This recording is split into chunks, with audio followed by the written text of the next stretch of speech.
আজকের তাম্রলিপ্ত জনস্বাস্থ্য কৃষি ও কুটির শিল্প মেলার উদ্যোগে আজকের 15তম বর্ষ আজকের আমাদের রামনবমী পালন করা হলো। এই রামনবমীতে আজকের এসেছিলেন আমাদের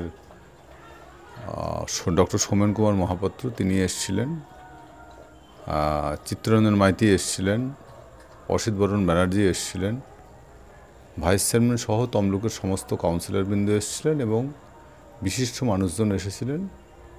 সবাইকে নিয়ে আজকে আমাদের এই রামনবমী উদযাপন হলো এবং প্রায় 500 মতো মানুষ আমাদের রাধামাধবজি মন্দিরে প্রসাদ পেয়েছেন। এবং এখন সন্ধ্যের সময় আমরা এবং প্রত্যেকদিনের মতো এবারেও সন্ধ্যের সময় লাড্ডু বিতরণ করা হবে, শরবত বিতরণ করা হবে। এইভাবে আমরা মানুষের সঙ্গে জড়িয়ে থাকি এবং এইভাবে রামনবমী পালন করি। এবারে রামনবমীতে বিশেষ কি আপনাদের ছিল কিছু?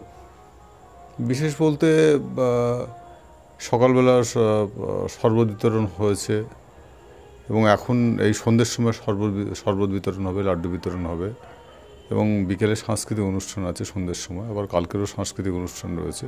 3 দিন আমাদের রাম ঠাকুর থাকবেন, তারপর আমরা বিসর্জন দেবো। যে হোমযজ্ঞ কি হয়েছিল এবারে? অনেক বড় হোমযজ্ঞ আমরা করি। তাম্রলিপ্ত মানুষের সুখ কামনা বা তাম্রলিপ্ত মানুষের যাতে ভালো হয় তাদের মঙ্গল কামনায় হোমযজ্ঞ করা হয়।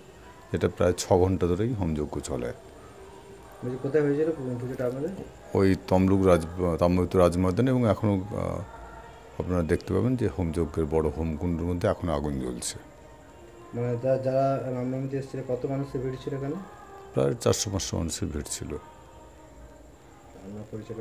আমি ডক্টর দীপেন্দ্রমোহন রায়, আমি সাধারণ সম্পাদক, তাম্রলিপ্ত জনস্বাস্থ্য কৃষি ও কুটির শিল্প মেলা এবং তাম্রলিপ্ত পৌরসভার চেয়ারম্যান।